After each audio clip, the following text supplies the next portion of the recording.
నమస్కారం. ప్రేక్షకులందరికీ శుభోదయం. ఈనాటి శుభయోగం శీర్షికన సుబ్రహ్మణ్య షష్ఠి తిథి సందర్భంగా సుబ్రహ్మణ్యేశ్వర స్వామి వారిని ఏ విధంగా ఆరాధిస్తే ఎటువంటి సత్ఫలితాలు కలుగుతాయో పరిశీలిద్దాం. మార్గశిర మాసంలో వచ్చే శుద్ధ షష్ఠి తిథిని సుబ్రహ్మణ్యేశ్వర స్వామి వారి జన్మదినంగా జరుపుకోవటం అనాదిగా వస్తున్న సంప్రదాయం. ఈరోజు ప్రత్యేకమైన విధి విధానాలతో సుబ్రహ్మణ్యేశ్వర స్వామి వారిని ఆరాధిస్తే నాగదోషాలు, కాలసర్పదోషాలు, కుజదోషాలు, ఈ దోషాల తీవ్రత నుంచి బయటపడి సుబ్రహ్మణ్యుడి అనుగ్రహానికి చాలా సులభంగా పాత్రలు కావచ్చు. ఈరోజు సుబ్రహ్మణ్య షష్ఠి సందర్భంగా ఎవరైనా సరే గృహంలో సుబ్రహ్మణ్యేశ్వర స్వామి వారి చిత్రపటం దగ్గర 6 ఒత్తులు వేసి ఆవు నెయ్యి కానీ నువ్వుల నూనె కానీ పోసి దీపాన్ని వెలిగించి సుబ్రహ్మణ్యేశ్వర స్వామి వారిని ఎర్రటి పుష్పాలతో కుంకుమ కలిపిన అక్షింతలతో పూజిస్తూ ఓం సాం శరవణ భవ అనే మంత్రాన్ని మనస్ఫూర్తిగా జపించుకోండి. అన్ని రకాలైనటువంటి జ్యోతిష శాస్త్రపరమైన దోషాలను తొలగింపజేసుకొని చక్కటి శుభ ఫలితాలను పొందవచ్చు. అలాగే ఈరోజు ప్రత్యేకమైన విధి విధానాలతో సుబ్రహ్మణ్యేశ్వర స్వామి వారికి అభిషేకం నిర్వహించడం ద్వారా కూడా చక్కటి శుభ ఫలితాలను పొందవచ్చు. రుణబాధలు ఎక్కువగా ఉన్న వాళ్ళు ఎవరైనా సరే ఆ రుణబాధల నుంచి సులభంగా బయటపడటానికి బియ్యపు పిండితో ఈరోజు సుబ్రహ్మణ్య స్వామికి అభిషేకాన్ని నిర్వహించాలి. అలాగే అనారోగ్య సమస్యల తీవ్రతను తగ్గింపజేసుకోవటానికి సుబ్రహ్మణ్యేశ్వర స్వామి వారి విగ్రహానికి ఈరోజు నువ్వుల నూనెతో అభిషేకాన్ని నిర్వహించాలి. అపమృత్యు దోష తీవ్రతను తగ్గింపజేసుకొని ఆయుర్దాయాన్ని పెంపొందింపజేసుకోవటానికి సుబ్రహ్మణ్యుడికి ఈరోజు పాలతో అభిషేకం చేయాలి. కళారంగంలో విశేషంగా రాణించాలనుకుంటున్న వాళ్ళు ఎవరైనా సరే కళారంగంలో నూతన అవకాశాలు అందిపుచ్చుకోవటానికి సుబ్రహ్మణ్యుడిని ఈరోజు తేనెతో అభిషేకించాలి. సంతానం జీవితంలో చక్కటి పురోభివృద్ధిని సాధించడానికి, సంతానపరమైన దోషాలను తొలగింపజేసుకోవటానికి స్వామివారిని ఈరోజు పెరుగుతో అభిషేకించాలి. కార్యసిద్ధిని పొందటానికి, చేపట్టిన పనులన్నీ దిగ్విజయంగా పూర్తి చేసుకోవటానికి పంచదార కలిపిన నీటితో స్వామివారికి అభిషేకం చేయాలి. అలాగే ఉద్యోగంలో ప్రమోషన్ల కోసం, రాజకీయ రంగంలో అధికార పదవులు సిద్ధింపజేసుకోవటం కోసం సుబ్రహ్మణ్యుడికి అన్నంతో అభిషేకాన్ని నిర్వహించాలి. సర్వ సుఖాలు పొందాలంటే, సులభంగా అన్ని అవకాశాలు అందిపుచ్చుకోవాలంటే కొబ్బరి నీళ్లతో ఈరోజు స్వామివారి విగ్రహానికి అభిషేకం చేయాలి. అపమృత్యు దోష తీవ్రత ఎక్కువగా ఉన్న వాళ్ళు ఎవరైనా సరే ఆ అపమృత్యు దోష తీవ్రత నుంచి బయటపడటానికి సుబ్రహ్మణ్యుడికి ఈరోజు నిమ్మరసంతో అభిషేకం చేయాలి. ఇలా చేస్తే చక్కటి సత్ఫలితాలను పొందవచ్చు. అలాగే ప్రత్యేకంగా ఈరోజు సుబ్రహ్మణ్య షష్ఠి తిథి సందర్భంగా సుబ్రహ్మణ్యేశ్వర స్వామి వారి ఆలయానికి వెళ్ళి ఆలయ ప్రాంగణంలో ఎరుపు రంగు వస్త్రాన్నే ఒత్తుల్లాగా తయారు చేసి అటువంటి ఒత్తులు 6 వేసి ఆలయ ప్రాంగణంలో దీపాన్ని వెలిగించాలి. ఇలా చేస్తే కూడా సుబ్రహ్మణ్యుడి అనుగ్రహం ద్వారా విశేషమైన శుభ ఫలితాలను పొందవచ్చు. అలాగే దేవాలయానికి వెళ్ళి దేవాలయంలో ఉన్నటువంటి పుట్టల దగ్గర చక్కగా శుభ్రం చేసి బియ్యపిండితో ముగ్గు వేసి పుట్టలో పాలు పోసి పుట్ట చుట్టూ ప్రదక్షిణలు చేయటం ద్వారా సుబ్రహ్మణ్యుడి అనుగ్రహానికి సులభంగా పాత్రలు కావచ్చు. వడపప్పు, పానకము, చలిమిడి, చిమ్మిలి వీటిలో ఏవైనా సరే సుబ్రహ్మణ్యేశ్వర స్వామి వారికి నివేదించి దాన్ని ప్రసాదంగా స్వీకరించినట్లయితే స్వామి అనుగ్రహం ద్వారా చక్కటి సత్ఫలితాలను పొందవచ్చు. అలాగే ప్రత్యేకంగా స్వామివారికి ఈరోజు కందిపప్పుతో తయారు చేయబడినటువంటి పదార్థాలను కానీ దానిమ్మ గింజలను కానీ నివేదించి స్వామికి నివేదించినటువంటి ప్రసాదాన్ని స్వామి ఆలయ ప్రాంగణంలో భక్తులకు పంచిపెట్టినట్లయితే అన్ని రకాలైనటువంటి నాగదోషాల తీవ్రత నుంచి సులభంగా బయటపడటానికి, కుజదోష తీవ్రతను తగ్గింపజేసుకోవటానికి ఆస్కారం ఎంతగానో ఉంది. రేపటి శుభయోగం శీర్షికన షష్ఠీదేవికి ప్రీతిపాత్రమైన మంగళవారం సందర్భంగా షష్ఠీదేవి స్తోత్రాన్ని ఏ విధంగా పఠించాలో, షష్ఠీదేవి స్తోత్రంలో ఉన్నటువంటి అంతరార్థం ఏంటో పరిశీలిద్దాం. నమస్కారం.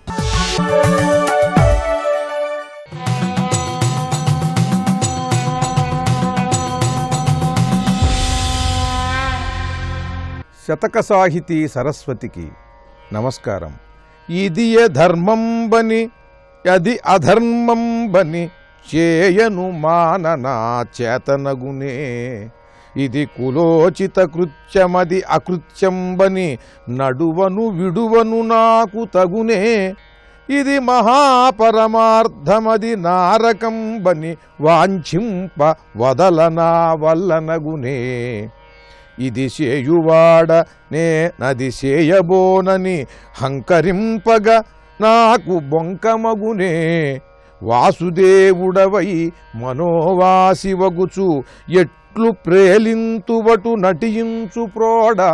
బాలగోపాల కరుణాలవాల నీలశైల పాలావని పాల చారుశీల.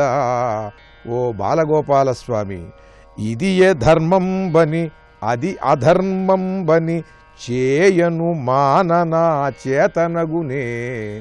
ఇది ధర్మం, ఇది చెయ్యాలి, అది అధర్మం, అది చెయ్యకూడదు అనే నిశ్చయ జ్ఞానంతో ధర్మాధర్మములను నిశ్చయించి చెయ్యటమో మానటమో నా వల్ల అవుతుందిటయ్యా. ఈ ప్రకృతి రూపంలో నీ శక్తి ఎలా ప్రేరేపిస్తుంటే అలా నేను చేస్తున్నాను తప్పితే ఇది ధర్మము ఇది అధర్మము అని నిర్ణయించటము, చెయ్యకపోవటము చేయటము నా వల్ల అవుతుందా? ధర్మాన్ని అధర్మం అనుకుని అధర్మాన్ని ధర్మం అనుకుని ఎన్నెన్ని విధాలుగా మాయకు లోబడి నేను ఆ పనులను చేస్తున్నాను. చేద్దామనుకున్నది మాని వద్దనుకున్నది చేస్తూ ఇదంతా కూడా నా ప్రయత్నంతోనే జరుగుతున్నదా? నీ మాయాశక్తి ఆ ప్రకృతి నన్ను ఆవహించి ప్రేరేపించటం వల్ల జరుగుతున్నదా? కనుక ఇది ధర్మము అది అధర్మము అని నిశ్చయించే శక్తి నాకు లేదు.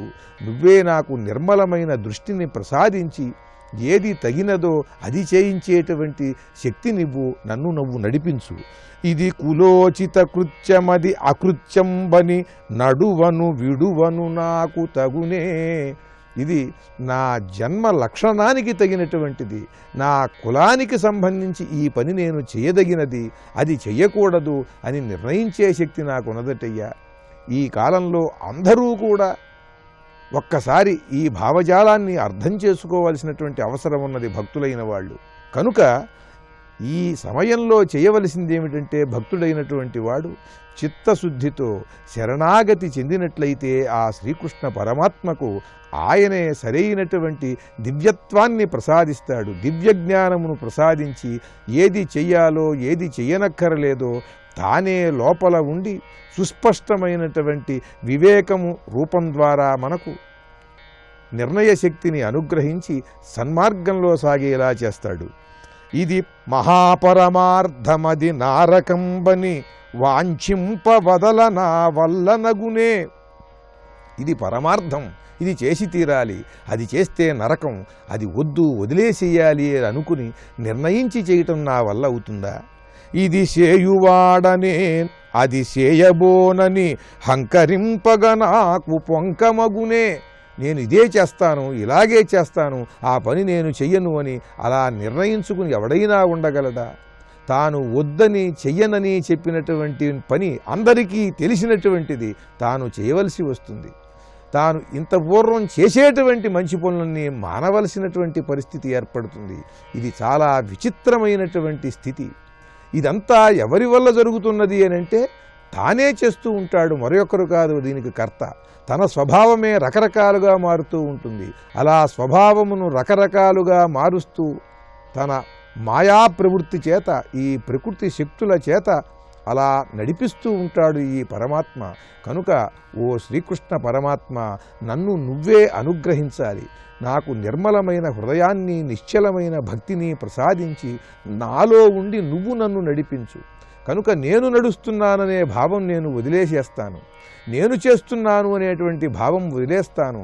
కర్తృత్వ బుద్ధి లేకుండా నువ్వు ఏ విధంగా అనుగ్రహించినట్లయితే నేను ఆ విధంగా ఆ సన్నివేశానికి తగినట్లుగా అక్కడ నేను ప్రవర్తించేలా నువ్వే నన్ను ప్రేరేపించి సన్మార్గంలో నడిపించు అంటూ సర్వసంపూర్ణమైన శరణాగతిని తెలియజేస్తూ అద్భుతమైన పద్యరచన చేసి కృష్ణ భక్తితో గొప్ప శతకాన్ని మనకు అందించిన పండిత కవులు శ్రీ పుసులూరి సోమరాజామాచ్య కవి రచించిన బాలగోపాల శతకంలోని మరి ఒక పద్యం గురించి రేపు ఉదయం తెలుసుకుందాం. ఓం శ్రీకృష్ణాయ నమః.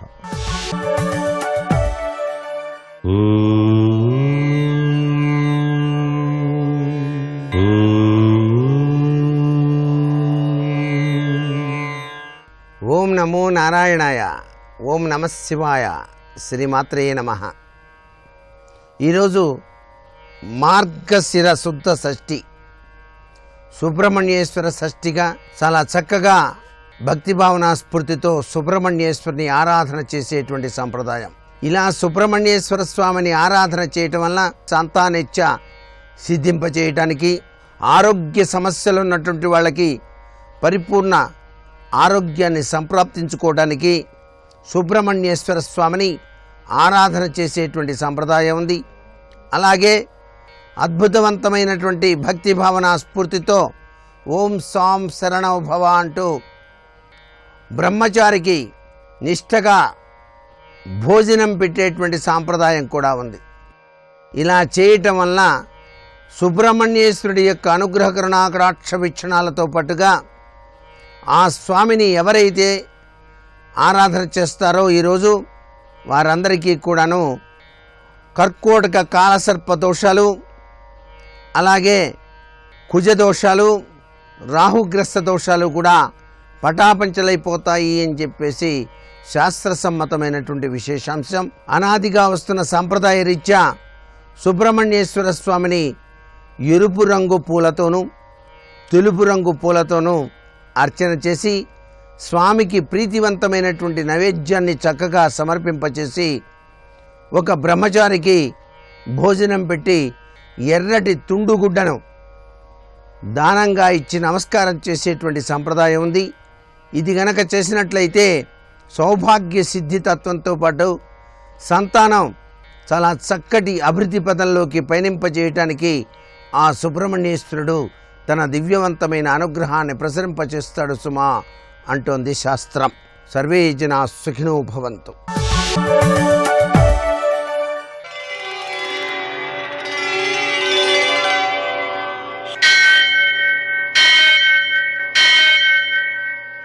సహస్రశీరుషం దేవం విశ్వాక్షం విశ్వశంభువం విశ్వం నారాయణం దేవమక్షరం పరమం పదం విశ్వతః పరమాం నిత్యం విశ్వం నారాయణగుం హరిం విశ్వమేవేదం పురుషస్తద్విశ్వముపజీవతి పతిం విశ్వస్యాత్మేశ్వరగుం శాశ్వతగుం శివమచ్యుతం నారాయణం మహాజ్ఞేయం విశ్వాత్మానం పరాయణం.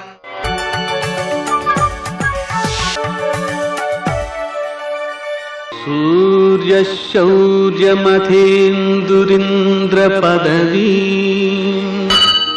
సన్మంగళం మంగళం. మృత్యుంజయాయ రుద్రాయ నీలకంఠాయ సంభవే అమృతేశాయ సర్వాయ మహాదేవాయ తే నమః. నేటి కాలమాన విశేషాలను గమనిద్దాం.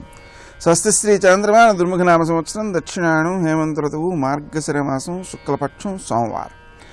సూర్యోదయం 6:36 సూర్యాస్తమయం 5:37. తిథి షష్ఠి రాత్రి 2:54 వరకు. నక్షత్రం శ్రవణం ఉదయం 10:28 వరకు. వర్జం మధ్యాహ్నం 2:37 నుంచి 4:16 వరకు. దుర్ముహూర్తం మధ్యాహ్నం 12:29 నుంచి 1:13 వరకు. దుర్ముహూర్తం మరల మధ్యాహ్నం 2:41 నుంచి 3:25 వరకు. అమృతకాలం రాత్రి 12:34 నుంచి 2:13 వరకు. రాహుకాలం సోమవారం కాబట్టి ఉదయం 7:30 నుంచి 9 గంటల వరకు. అష్టక వర్గరీత్యా శుభప్రదమైన సమయం ఉదయం 7 గంటలకి. నేటి విశేషాలు: సుబ్రహ్మణ్య షష్ఠి, మహాషష్ఠి, మల్లార షష్ఠి, సంహార షష్ఠి, శీతఘ్న దానాని అనేటువంటి విశేషాలున్నాయి. అంటే ఇక్కడ మనం గమనించాల్సిన విశేషం, సుబ్రహ్మణ్య షష్ఠి కావడం వలన సుబ్రహ్మణ్య స్వామిని ఆరాధన చేయడం, ఆయనకి కళ్యాణం చేయడం, అలాగే ఆయన్ని మనం పూజించడం ద్వారా ఆయన అనుగ్రహంతో ఉత్తమ సంతానాన్ని, కంటికి చెవికి సంబంధించిన ఆరోగ్య దోషాలను తొలగించుకోవడం మొదలైన సత్ఫలితాలన్నింటినీ కూడా మనం పొందవచ్చు. విశేషించి ఈరోజు శీతఘ్నదానములు అంటే అర్థం చలి వలన వ్యక్తి చాలా ఇబ్బంది పడతాడండి. వేడి వలన మనం ఇంట్లో ఉండి కాపాడుకోవచ్చు, కానీ చలి వలన ఇంట్లో ఉన్నా చలి వేస్తూనే ఉంటుంది. ఆ కారణంగా చలి నుంచి శరీరాన్ని కాపాడుకోవడం కోసం రక్షణ కల్పించుకోవాలి. లేకపోతే అది తాత్కాలికమైన ఇబ్బందులతో పాటు దీర్ఘకాలికమైనటువంటి శ్వాసకోశ సంబంధమైన అనారోగ్యాదులను కూడా కలగజేస్తాయి. ఆ కారణంగా మనం ఆ శీతఘ్న స్థితి కోసం రగ్గులు మొదలైనటువంటి వాటిని దానం చేయాలి. ఎవరికి అవసరమో వాళ్ళకి. నేటి ఆణిముత్యాలు.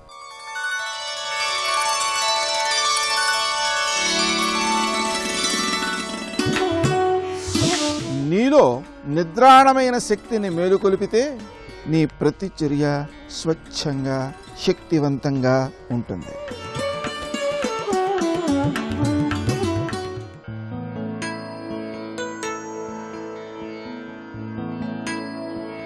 జీవికి మరణం మోక్షం కాదు, మజిలీ మాత్రమే.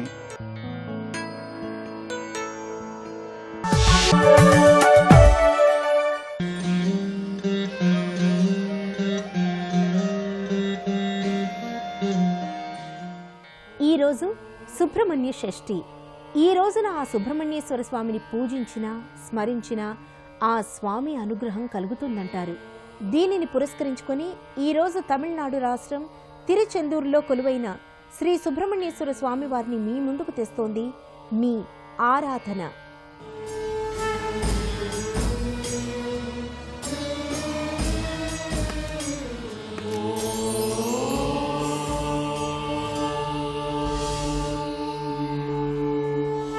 దేవతలకు దేవుడు, ఆశ్రిత జన రక్షకుడు, శక్తిని ఆత్మవిశ్వాసాన్ని ఇచ్చే మహిమాన్విత దైవమైన సుబ్రహ్మణ్యేశ్వరుడు కొలువైన దివ్యధామం తిరుచెందూరు. భారతదేశాన ఆగ్నేయ దిక్కున ఉన్న కీర్తి నొందిన సముద్ర తీర పుణ్యక్షేత్రాల్లో తిరుచెందూరు ఒకటి. తమిళనాడులో ఉన్న 6 ప్రసిద్ధ సుబ్రహ్మణ్య క్షేత్రాలలో ఈ క్షేత్రం కూడా ఒకటి.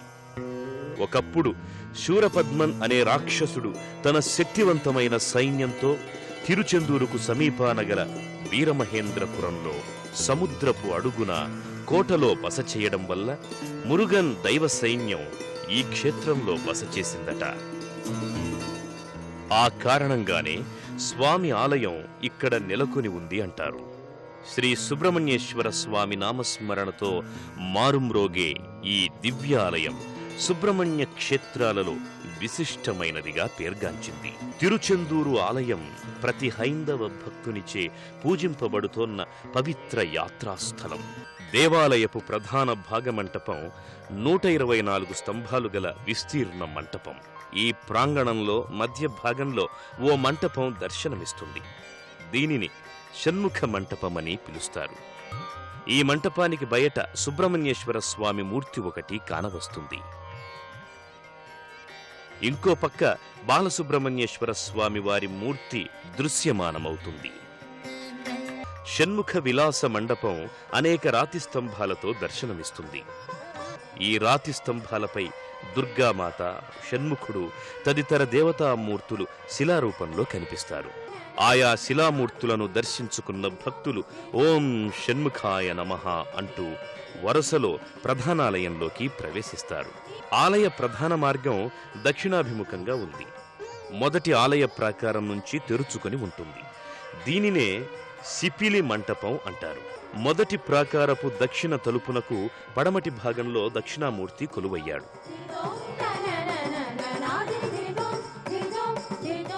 రెండవ ప్రాకారంలో భక్తులకు వల్లీ దేవసేన, చండికేశ్వరుడు, నటరాజు, కాలభైరవుడి శిలామూర్తులు దర్శనమిచ్చి భక్తులలో భక్తిభావాన్ని ప్రోది చేస్తాయి. గర్భాలయానికి ముందు సుబ్రహ్మణ్యేశ్వర స్వామి వారి సేవకులు వీర్తమార్తాండు, వీరకేశవులు చెరోవైపున ఆసీనులై ఉంటారు. ఆ స్వాములను దర్శించుకున్న భక్తులు అనంతరం గర్భాలయ ప్రాంగణంలోకి చేరుకుంటారు. ఈ ప్రాంగణంలో శ్రీ బాలసుబ్రహ్మణ్యేశ్వర స్వామి ఉత్సవమూర్తి కనిపిస్తూ ఉంటుంది.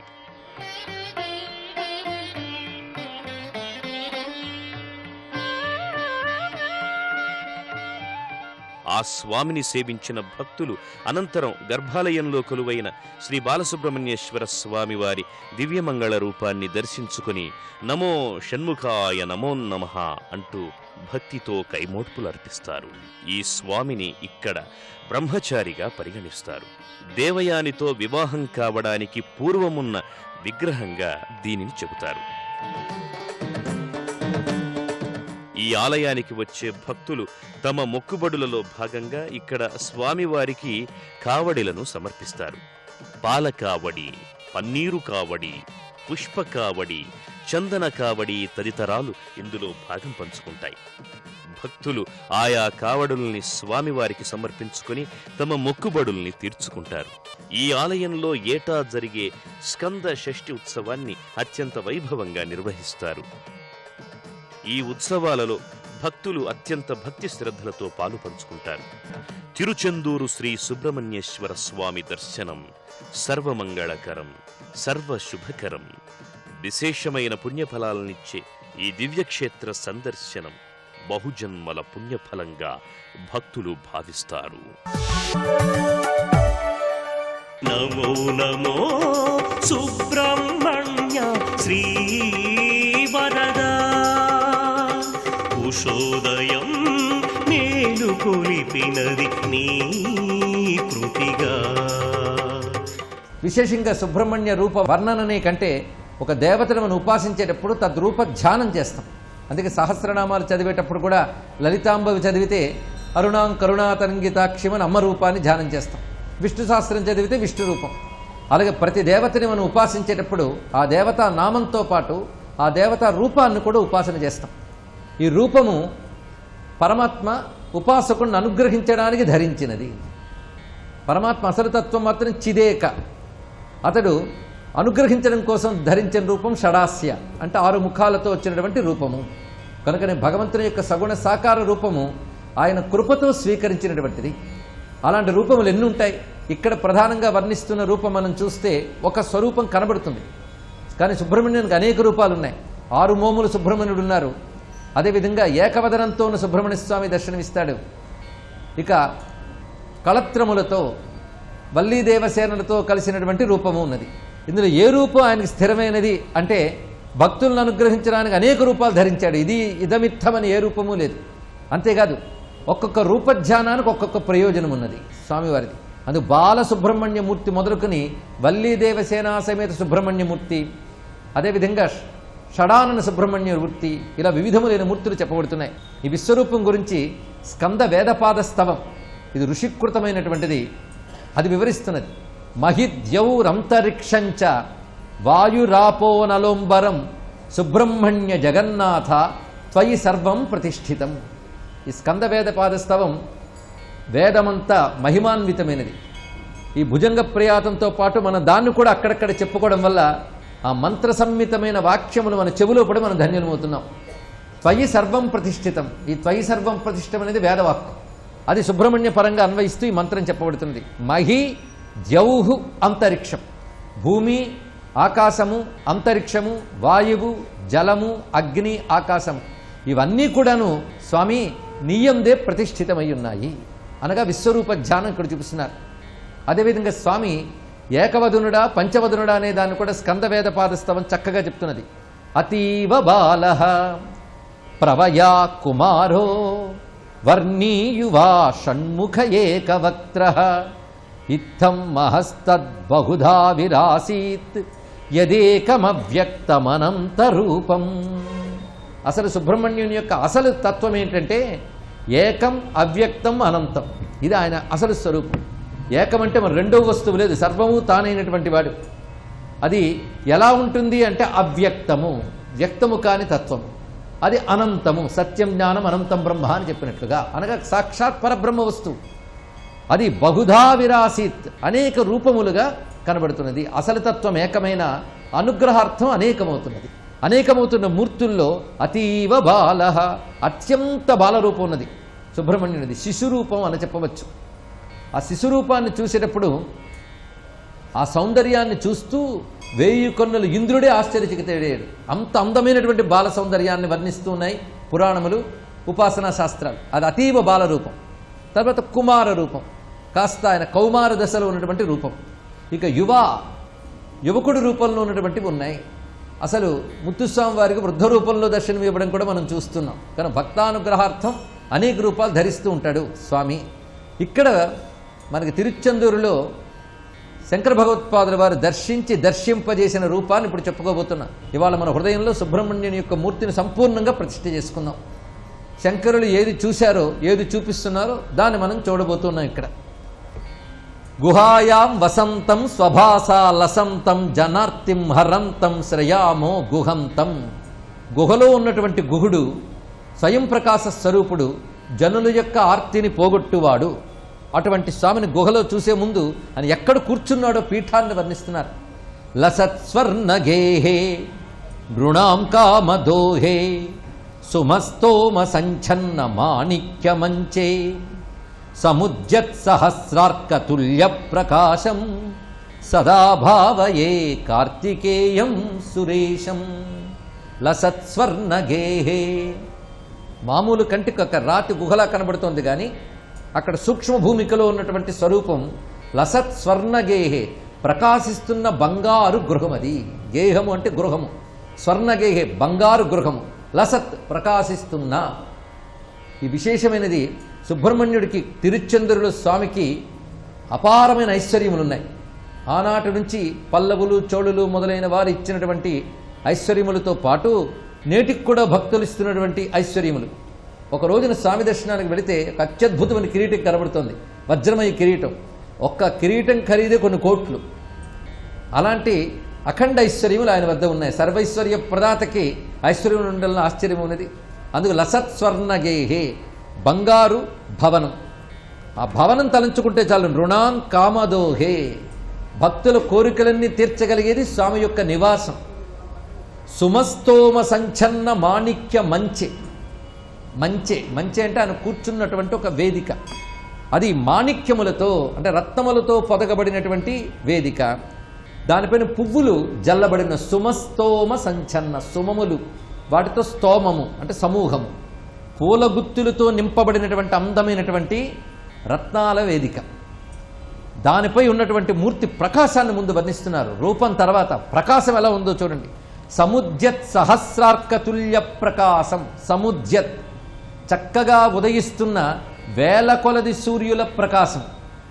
మన అమ్మవారి గురించి చెప్పేటప్పుడు ఉద్యత్ సూర్య సమప్రభ అని వర్ణించినట్లుగా సముద్యత్ సహస్ర అర్కతుల్య ప్రకాశం, వేల కొలది సూర్యుల ప్రకాశం. అసలు వేల కొలది సూర్యుల ప్రకాశాన్ని ఎవరు ఊహించగలరు? అది ఊహకందదు. అంటే స్వామి యొక్క ప్రకాశము ఊహాతీతము అని చెప్పడం, అలౌకికమని చెప్పడం దీని యొక్క భావం. అలా ప్రకాశిస్తున్న కార్తికేయుని భావిస్తున్నాను. కవిత్వంలో గొప్పతనం ఏంటంటే చమత్కారమైన భావాలు చెప్పడం ఒకటి, ఒక వస్తువుని వర్ణించేటప్పుడు కళ్ళకు కట్టినట్లుగా హృదయానికి హత్తుకునేట్లు వర్ణించడం కూడా ఉత్తమ కవిత్వ లక్షణం.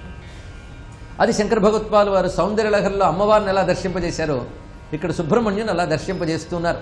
పేరుకు కొద్ది శ్లోకాలే కానీ స్వామి మూర్తిని ప్రస్ఫుటంగా అందమైన కవిత్వంతో చూపిస్తున్నారు. ఇప్పటి వరకు స్వామి కూర్చున్న వేదికపై స్వామి మేని వెలుగు. ఇప్పుడు స్వామి రూపం ప్రారంభమవుతోంది. అమ్మవారిని వర్ణిస్తే శిరస్సు నుంచి పాదాల వరకు వర్ణించడం జరిగింది. ఇక్కడ పాదాల నుంచి శిరస్సు వరకు వర్ణిస్తారు. ఇది ఒక సంప్రదాయం. పురుష రూపాలని వర్ణించేటప్పుడు పాదముల నుంచి శిరస్సు వరకు వర్ణించాలని, స్త్రీ దేవతల్ని వర్ణించేటప్పుడు శిరస్సు నుంచి పాదముల వరకు వర్ణించాలని సంప్రదాయం చెప్పారు. ఇక్కడ సర్వాభీష్ట ప్రదాయకుడైన సుబ్రహ్మణ్యునికి నమస్కరిస్తూ స్వస్తి. జయ జనార్దన కృష్ణ రాధికాపతే నందనందన కృష్ణ రుక్మిణీపతే గరుడ వాహన కృష్ణ గోపికాపతే శరణు మోహన కృష్ణ ప్రభో సద్గతే. విష్ణువుని దామోదర స్వరూపంగా ఆవాహన చేస్తారు. దామోదర అన్న మాట ఎందుకు వచ్చింది అంటే దామ్నా ఉదరే మాత్రా బద్ధ ఇది దామోదర అని. త్రాటి చేత నడుం చుట్టూ కట్టబడినవాడు కనుక ఆ తాడు గట్టిగా బిగిసినప్పుడు మచ్చలేనటువంటి వాడికి నడుం చుట్టూ మచ్చ పడిపోయింది కనుక ఆ మచ్చ పడినటువంటి వాడు ఒకనాడు తాటి చేత కట్టబడ్డవాడు అనేటటువంటి గుర్తుని పొందినవాడు కనుక ఆయనకి దామోదర అని పేరు వచ్చింది. ఆయన్ని లోకంలో కట్టగలిగిన వాడెవరు? ఆయన్ని కట్టగలిగిన వాడెవరు లేడు. అటువంటి వాడు ఒకనాడు పరమభక్తి కలిగినటువంటి యశోదాదేవి చేత కట్టబడ్డాడు. అలా కట్టబడినటువంటి ఘట్టాన్ని దామోదర ఘట్టము అని పిలుస్తారు, ఉలువుకల బంధనము అని. అది విన్నంత మాత్రం చేత కర్మపాశములు తెగిపోతాయి అని. అందుకే దామోదర లీల భాగవతంలో అత్యంత ప్రసిద్ధి పొందినటువంటి లీల. దీన్ని బ్రహ్మచారుల దగ్గర నుంచి 4 ఆశ్రమాల్లో ఉన్నటువంటి వాళ్ళు సన్యాసుల వరకు కూడా అత్యంత భక్తి శ్రద్ధలతో శ్రవణం చేస్తూ ఉంటారు. అటువంటి దామోదర అనేటటువంటి పేరుని పొందినటువంటి లీల భాగవతం 10వ స్కంధంలో కృష్ణ పరమాత్మ యొక్క లీలల అన్నిటిలోకి కూడా మకుటాయమానమైనటువంటి లీలగా అభివర్ణింపబడింది. చిన్ని కృష్ణుడు వెళ్ళి ఆడుకుంటున్నాడు పిల్లలతో కలిసి. యశోదమ్మ ఇంట్లో చల్ల చేస్తోంది. చల్ల చెయ్యడం అనేటటువంటిది గోపాకులంలో ఉండేటటువంటి వారి యొక్క వృత్తి. వారి ఐశ్వర్యమంతా ఎక్కడి నుంచి వస్తుంది అంటే పశుపోషణ నుంచి, ఆ పాలని చిలికి వెన్న చేయడంలోంచే వస్తుంది. అందుకే ఏ కర్మ వలన ఐశ్వర్యము ఉత్పన్నమవుతుందో ఆ కర్మని ఈశ్వరుడిగా భావన చేసి ఆ కర్మకి ఉపయోగపడేటటువంటి పనిముట్లు ఏముంటాయో ఆ పనిముట్లకి పూజ చేయడం అనేటటువంటిది భారతదేశంలో ఒక సంప్రదాయం. గోపాల బాలురు ఆవుల్ని ఎద్దుల్ని తీసుకెళ్ళి పోషిస్తారు, వాటి పాలు తీసి ఇస్తారు. ఈ పాలు కాచడం ఇల్లాలు కాస్తుంది, కాచి దాన్ని తోడు పెట్టి పెరుగు చిలకడం ఆమె చిలుకుతుంది. పెరుగు చిలకడం అనేటటువంటిది అంత సామాన్యమైన విషయమేం కాదు. మీలో పరిచయం ఉన్నటువంటి వాళ్ళు ఉండి ఉండవచ్చు. పెరుగు చిలకడం అనేటటువంటిది ఒక అద్భుత ప్రక్రియ. అసలు యథార్థంగా చెప్పాలి అంటే పెరుగు చిలికేటటువంటి ఇళ్లలో లక్ష్మి తాండవిస్తుంది, అంత అద్భుతంగా ఉంటుంది. ఆ కుండలో పెరుగు తోడుపెట్టి గట్టిగా ఉన్నటువంటి పెరుగులోకి కవ్వాన్ని దింపి స్తంభానికి 2 తాళ్ళు కడతారు, అడ్డుతాళ్ళు. అందులోకి కవ్వాన్ని ఉంచి నిలువుతాడు వేసి 2 చేతులతో పట్టుకుని సమానంగా తిప్పాలి. ఆ కవ్వం కిందకి దిగితే కుండ కింది భాగం బద్దలైపోతుంది, పక్కలకి వెళ్ళిపోతే పక్క భాగం బద్దలవుతుంది. పెరుగు మధ్యలోకి నిలబడి చిలికేటట్టు అలాగని అమరిక లేకుండా తిప్పితే పెరుగు తొలికిపోతుంది. ఇదో పాల సముద్రాన్ని చిలుకుతున్నారా అన్నంత అందంగా ఉంటుంది. చిలికితే అందులోంచి వెన్న ముద్దలు పైకి తేరి ఆ కవ్వం నిండా కూడా ముద్ద అంటుకుంటుంది. ఆ అంటుకున్న ముద్ద బొటనవేలుతో తీసి గిన్నెలోకి వెన్న తీస్తారు. అది దధిమథన ప్రక్రియ అని గోపకాంతలకు అత్యంత పవిత్ర కర్మ. ఐశ్వర్యమంతా అక్కడి నుంచే వస్తుంది కాబట్టి వాళ్ళు దాన్ని చేసేటప్పుడు పరమ జాగ్రత్తతో చేస్తారు. అలా యశోద పరమ పవిత్రంగా దధిమథనం చేస్తోంది. ఆమెకి సంతోషం. చిన్ని కృష్ణుడు తన కుమారుడు, ఆయన పరబ్రహ్మమని కాదు.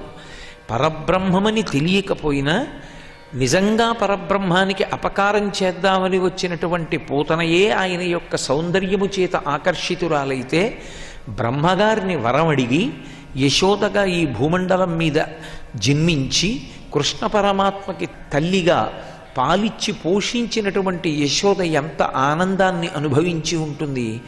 అందుకే కృష్ణ స్మరణల చేత పునీతమైపోయింది ఆవిడ. కృష్ణ తత్వమునందు ఒక లక్షణం ఉంటుంది. కృష్ణతత్వానికి ఉన్న గొప్పతనం ఎక్కడుంటుంది అంటే కృష్ణ స్మరణము చాలు.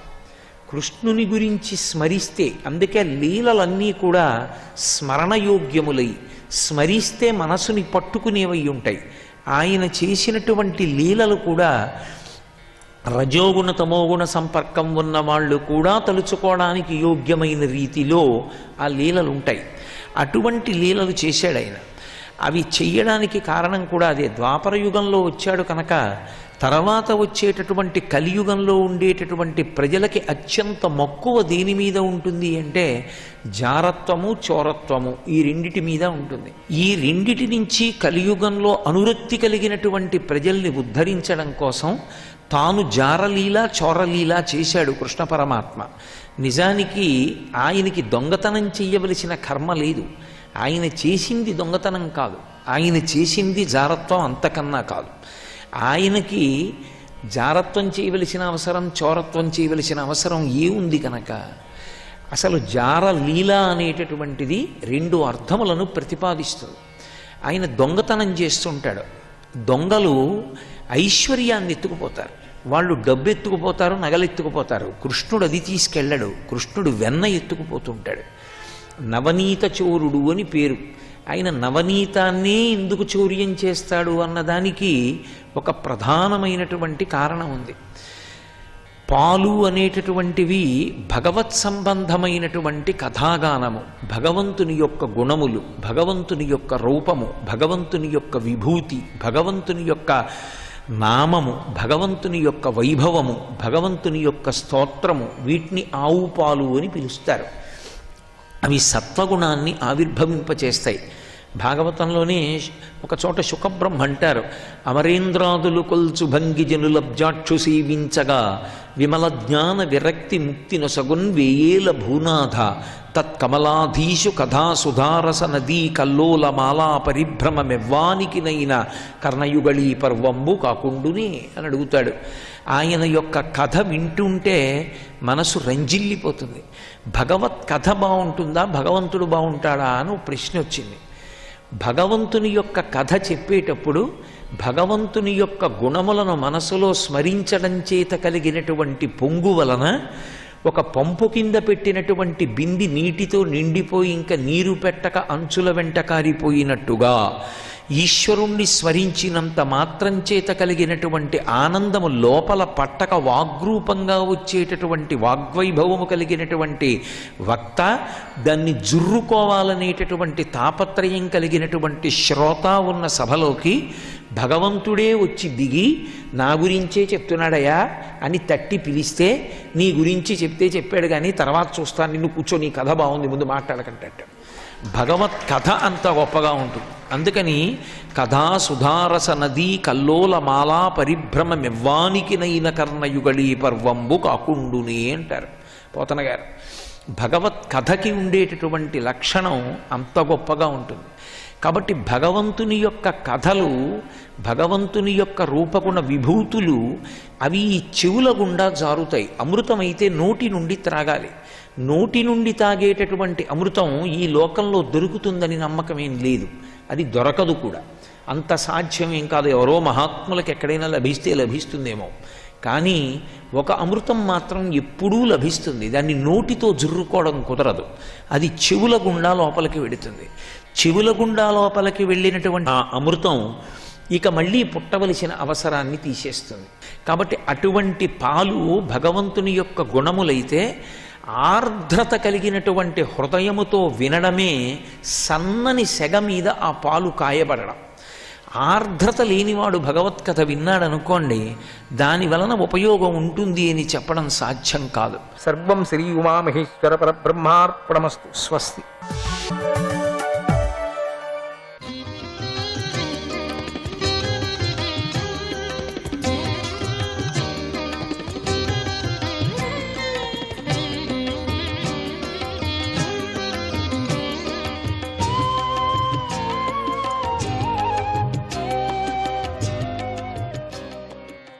మధుసూదనాయ నమః. అప్పుడు నా ఉపదేశంతో ఆయన తీవ్రమైన తపస్సు చేసి ఆ తపశ్శక్తితో మొట్టమొదటిగా జగత్తును సృష్టించే నీ వంటి 9 మంది ప్రజాపతులు సృష్టించాడు. ఓ ప్రజాపతి, ఈ కన్యను నువ్వు భార్యగా స్వీకరించు. ఈమె పంచజన ప్రజాపతి కూతురైన అసిక్ని. ఈమె ద్వారా నీవు సంతానాన్ని పొంది సృష్టిని వృద్ధి చేయి. తర్వాత ప్రాణులన్నీ నా మాయతో జంటలుగా ఏర్పడి జీవిస్తాయి.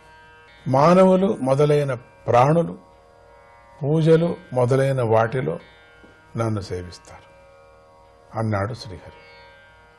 తర్వాత ఆ భగవంతుడు దక్షుడు చూస్తూ ఉండగానే అక్కడి నుంచి అంతర్ధానమయ్యాడు.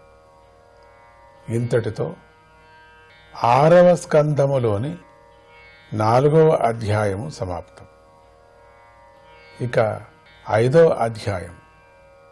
ఈ అధ్యాయంలో నారదుడి ఉపదేశంతో దక్షుడి పుత్రులకు వైరాగ్యం కలగటం, దక్షుడు నారదుని శపించటం అనే విషయాలు చెప్పబడ్డాయి. శ్రీ శుకమహర్షి ఇలా చెప్పసాగాడు. శ్రీ మహావిష్ణువు యొక్క మాయాశక్తి ప్రభావంతో శక్తివంతుడైన దక్షుడు పంచజనుడి కూతురైన అశిక్నిని వివాహం చేసుకొని హర్యశ్వలు అనేటువంటి 10,000 మంది కుమారులను పొందాడు. వారందరూ ఒకే విధమైన ఆచార ధర్మ స్వభావాలను కలిగి ఉన్నారు. దక్షుడు వారితో సంతానాన్ని కనండి అంటే సంతానం వాళ్ళకంతా చెప్పాడు. వీళ్ళ 10,000 మందికి సంతానాన్ని కనండి అని చెప్పగా వారు పడమర దిక్కు వైపుకు వెళ్ళారు. ఆ దిక్కులో సింధూ నది సముద్రంలో కలిసే చోట నారాయణ సరస్సు అనే గొప్ప తీర్థం ఉంది. ఆ తీర్థాన్ని మహర్షులు సిద్ధపురుషులు సేవిస్తూ ఉంటారు. దక్షుడి కుమారులు అక్కడికి చేరుకొని దానిలో స్నానం చేయగానే వారి అంతఃకరణాలు నిర్మలమయ్యాయి. పరమహంసల ఆత్మధర్మమందు వారి బుద్ధి లగ్నమైపోయింది. అయినా కూడా వారు తండ్రి ఆదేశానికి బద్దులై సంతాన వృద్ధి కొరకు కఠినమైన తపస్సును చేయసాగారు. అలా తపస్సు చేస్తున్న హర్యశ్వులను దేవర్షి అయినటువంటి నారద మహర్షి చూసి వారి వద్దకు వచ్చి ఇలా అన్నాడు. అయ్యో ఓ హర్యశ్వులారా, మీరు ప్రజాపతులే అయినా మూర్ఖులుగా ఉన్నారు. భూమి యొక్క తుదిని తెలుసుకోకుండా మీరు ప్రాణులను ఎలా సృష్టించగలరు?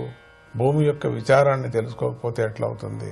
అంతేకాకుండా ఒకే ఒక్క పురుషుడు గల దేశాన్ని, బయటకు వచ్చే దారి కనిపించని సొరంగాన్ని, అనేక రూపాలు గల యువతిని, విటురాలికి భర్త అయిన వాడిని, వేరువేరు దిక్కుల్లో ప్రవహించే నదిని, 25 వస్తువుల గల గొప్ప గృహాన్ని, ఒకే చోట ఉండి విచిత్రమైన కథలను చెప్పే హంసను, చురకత్తులు, వజ్రాలు కలిగి తనకు తానే తిరిగే చక్రాన్ని గురించి తెలుసుకోకుండా మూర్ఖులైన మీరు మీ తండ్రి గారి ఆజ్ఞను పాటిస్తూ సృష్టిని ఎలా చేస్తారు?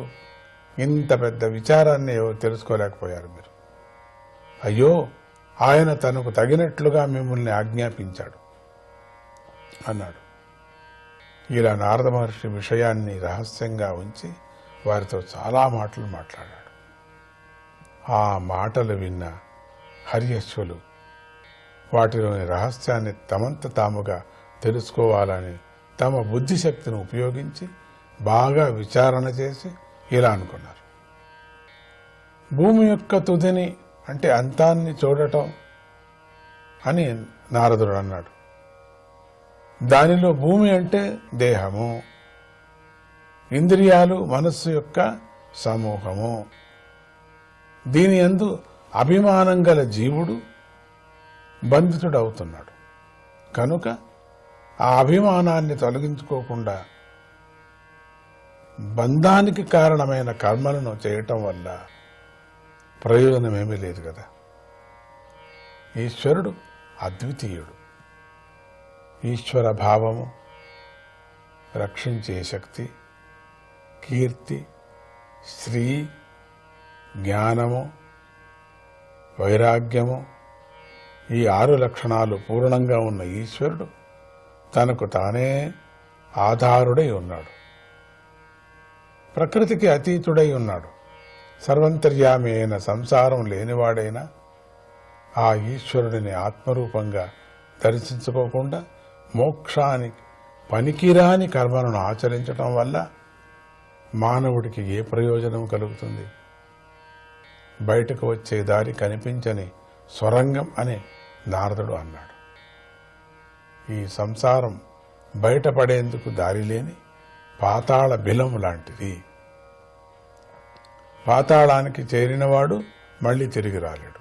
ఆత్మ జ్యోతి రూపంలో ఉన్న ఈశ్వరుడి గురించి తెలుసుకోకుంటే మళ్ళీ జన్మ అనేది ఉండదు కదా. అటువంటి ఆత్మతత్వాన్ని తెలుసుకోకుండా మిథ్యాఫలాలను ఇచ్చే కర్మల వల్ల ప్రయోజనం ఏముంది అని అర్థం. ఈ లోకంలో మానవుడి బుద్ధి ఇష్టానుసారంగా తిరిగే స్త్రీలాగా అనేక రూపాలు. స్త్రీలు ఉన్నారు కదా, ఆ స్త్రీలకు ఎట్లా అవుతూ ఉంటుందో ధారణ వేరు వేరు వేరు వేరు రూపాలు, అట్లా స్త్రీలాగా ఇష్టానుసారంగా స్త్రీ అంటే మనస్సు ఒక చోట ఉండదు అని అర్థం. అక్కడ అనేక రూపాలను ధరిస్తుంది. చంచలమైన ఈ బుద్ధితో గల తాదాత్మ్యాన్ని సాధకుడు వివేకంతో తొలగించుకోవాలి. అలా చేయకోకుండా అశాంతిని పెంచే కర్మలను ఆచరించటం వల్ల ఏం ప్రయోజనం?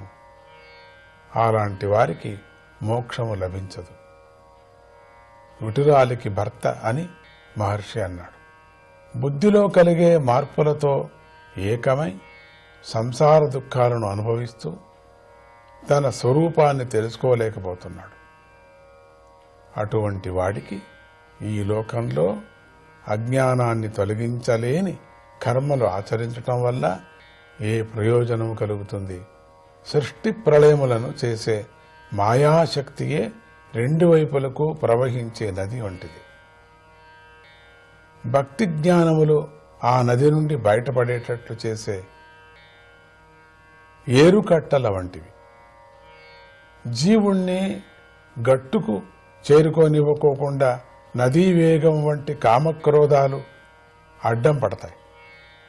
అటువంటి మాయను గురించి తెలుసుకోకుండా సంసారంలో గర్వించి ఉన్న అజ్ఞానికి సంసారంలోకి పడద్రోసే ఈ కర్మల వల్ల ఏం లాభం? మూల ప్రకృతి మహత్తత్వము, అహంకారము, 5 సూక్ష్మభూతాలు, మనస్సు, 5 జ్ఞానేంద్రియాలు, 5 కర్మేంద్రియాలు, 5 స్థూలభూతాలు, జీవభావము అనే 25 తత్వాల సమాహారమే ఈ దేహేంద్రియ మనస్సంఘాతానికి స్థానమే ఉంది. దీన్నే పూర్తిగా అఖండమైన యొక్క ఇంద్రియ సమూహము మనస్సుకి సంఘాతంగా ఉండేటువంటిది. వామనాయ నమః.